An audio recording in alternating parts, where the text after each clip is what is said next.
Good morning, everybody. Just first of all, start off with a few thank yous. Thank you to the Nuffield Farming Scholarship Trust, to my very kind sponsorship from the AHDB Potatoes and Rob Clayton in particular, and finally my employers RS Cockrell, and also to my my very patient and understanding wife Helen and two daughters.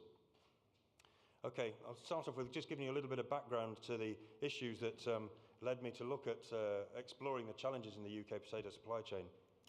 We've seen extreme market price volatility in the last 2 or 3 years alone. We've seen the price hit £350 a tonne, hit as low as £50 a tonne, when we've got a cost of production of between 110 and 140, depending upon your target market.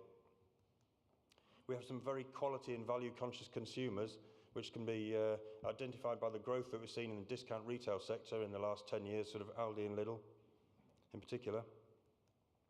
We have demand exceeding supply. We produce in the UK between about 5 and 5.5 million tonnes of potatoes. They're a very sensitive crop. The area has stayed relatively the same, but we actually import 600,000 tonnes of frozen potato products per annum. That's a raw equivalent of about 1 million and 1.5 million tonnes. And most of that comes from Belgium and Northern Holland. And more importantly, we've got static potato consumption. This graph here just shows you what's happened to the potato consumption over the last 40 years. So fresh consumption has fallen significantly, while processed consumption, potato consumption, has actually doubled, and is still continuing to overtake fresh. And the only growth sector in the potato industry at the moment is in chilled and ready meals and meal dishes. We eat, by the way, about 100 kilos per head per annum. So if you're going to analyse any kind of supply chain, you travel around the world looking what else goes on, there are always going to be environmental, political and social factors that influence any other market. So I needed 4 common factors that I could easily and meaningfully compare our market with others. So I looked at customer or consumer or customer focus, market intelligence and the role of bodies like the AHDB and in other markets, stakeholder relationships, how much the industry integrates and works with each other, and finally, and probably most of all, productivity and what if the market, if that relevant sector delivers what it needs to its consumers. So looking quickly at customer focus, most markets have adapted very well to meet their need. In a developing world, there's still consumption growth. This is fed on the back of a growing population and also the adoption of more Western diets. But we've got some big challenges in the developed world, and in our country especially. We've got competing carbohydrate sources, wheat and rice and what have you, pasta. But also we're competing with the trends for low carbohydrate diets, and carbohydrate consumption as a whole is dropping. But also combined with this factor, we've got a growing global growth in the middle classes, and so factors like provenance and quality are becoming ever more important. And having a look around at other markets, this is where I saw that the UK excels. When you look at the new product development, the diversity, the innovation that goes on in our food industry and in our supply chain, it's pretty significant when compared with others. But other people are looking at that with some degree of envy. They look at our welfare standards, our food safety standards, etc., and think that they ought to be doing something similar. So we need to keep an eye on this, keep an eye on these guys, and look at and sort of respect the dynamism that we have in our market.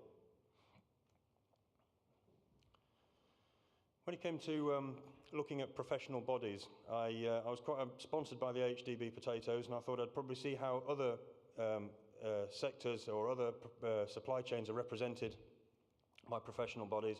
And most industries around the world are single entities or single agencies, something akin to the AHDB.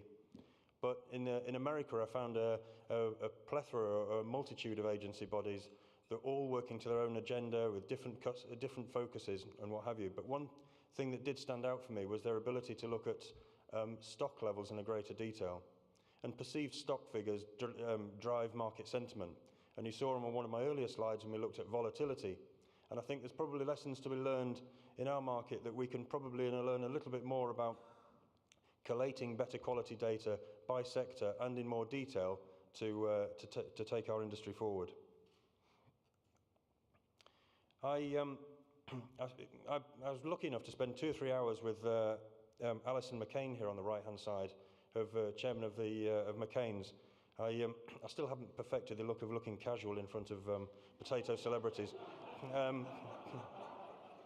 But what Alison did teach me was a huge amount about the way that their supply chain works.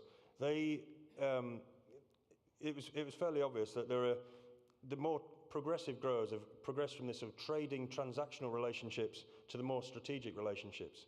And he places a huge amount of worth and value on people like Sean Padgett on the left-hand side, who was one of his suppliers, who had built his farm up from being on a McCain scorecarding system of 58 out of 65 growers when he inherited it about 10 years ago, to now regularly being in the top 10, working closely with people like Alison. And Alison's business. But once you've developed these codependencies, and for these kind of codependencies are really important to people like McCain's, because once you've got sort of value and trust emanating and going throughout your supply chain, and that comes through to your customers and the integrity of your brand and in the quality and all that pervades, your customers will buy more of your products.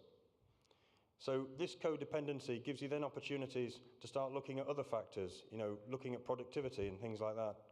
And I think there are other key attributes that came out of looking at other supply chains and the more successful businesses.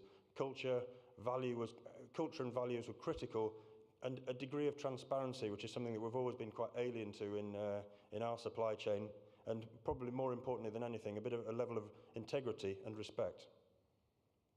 So working towards productivity. Productivity, probably one of the most critical issues in our supply chain, in my belief. The availability and the cost of labour is becoming a big issue. In my own business, it's something that's really affected us, and it's getting worse in the last 6 months. So the most progressive guys have invested very heavily in labour reduction technology and in end-of-line automation. But for other people, there's this need to improve regional competitiveness. And I saw this in Canada. I spent some time in northern Canada, in some of the states in eastern Canada, where their average yield across the whole of Canada is 34 tonnes to the hectare. You can only irrigate 5% of the potato crop in Canada. There's huge environmental pressures on drilling boreholes and that kind of thing. Out in the Canadian Midwest, where this photograph was taken in Idaho, the average yield is 47 tonnes to the hectare, and this was taken in the Snake River Plains. And the whole area is littered with centre pivot systems. So how do you compete, the 34 and the 47, how do you compete in the same market? The Canadians have an advantage at the moment. They will always have an advantage. They're located on the eastern seaboard, close to the high populations of New York, Boston, or everywhere east of the Mississippi River. But they're also trading with, at the moment, advantageous exchange rates. And some probably lesson that probably we need to learn over the next couple of years, in that you cannot rely on advantageous and beneficial exchange rates as a way to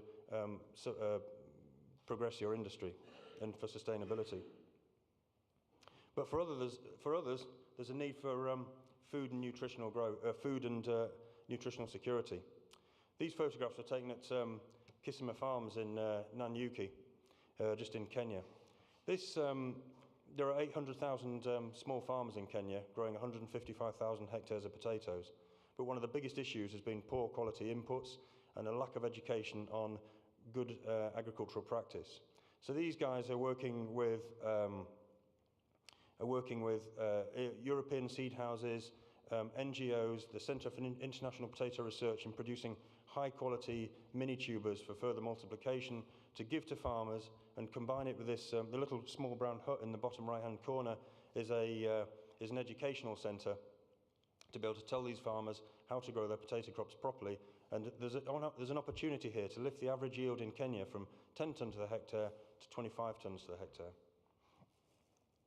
But in our world, we're competing with these northern Europeans with their simpler supply chain systems and simple production systems and considerable investment in technology and waste reduction and that kind of thing. The cost of production in northern Europe is probably around about 25% less than it is in the UK. A lot of the growers over there and the systems over there become adapted to more consistent, more modest margins. But there is a productivity penalty to be had by all this, and it was something that I probably should have indicated on the previous slide, really. I quite like that back-to-basics approach, and it's something that we should really consider. We probably get carried away with productivity, and some of the questions earlier indicated that in North America and in Northern Europe, they're operating or growing potatoes about 1 year in 2 or 1 year in 3, way tighter than the 1 in 7 or 1 year in 8 rotations that we have. And in my estimation, they're harbouring issues for the future with potato cyst nematode, which, for anybody that knows about growing potatoes, is a potato grower's nemesis. And a lot of these production and productivity ventures and initiatives have come about through collaborative measures with public and private finance, academia, and what have you. One such example is the Watch It Grow programme in Belgium. This is Romain Cools. He's probably one of the most important figures in European, if not world, potato production. The cardboard figure in the middle, as opposed to the one on the left, is, is James Bint, who's an ambassador for the Belgian potato industry. These guys are using technology at the moment. They're using yield prediction technology to move away from the traditional weight-based contracts to area-based contracts. They're tying growers into 2, 3, and 5-year contracts. But Watch It Grow also has a kind of a threat for me to UK growers, and that it's even though these chaps are already operating at sort of 25% lower margins, 25% lower cost base than we are, they're still obsessive about taking that lower. So watch it grow. Finally, I've come up with some few recommendations for the UK potato industry. I think one is we should have this ongoing productivity drive. We do high value, high quality, premium, etc. very, very well, but we need to learn to compete on value. There should be some long-term thinking in our supply chain. That this is for 2 reasons. One, for capital investment in projects and efficiencies, etc. The other is we need to provide some kind of opportunity for the next generation to come into this industry. There needs to be a good, viable business for them to come to, or supply chain for them to come to. We need to recalibrate our expectations on returns. We're competing with markets operating on low-cost bases, etc. We need to think about what our returns should be like. And get closer to your customer. Think about the strategic relationships, the strategic partnerships. Collaborate, not confrontation.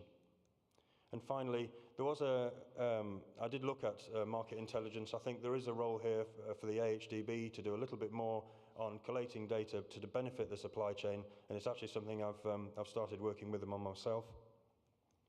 And finally, the UK is well known for its levels of innovation and technology. We have some fabulous institutions, James Hutton, the Sainsbury's Institute in Norwich, even the AHDB Spot Farms programme. Use these and make the best to take our industry forward. Thank you very much for listening.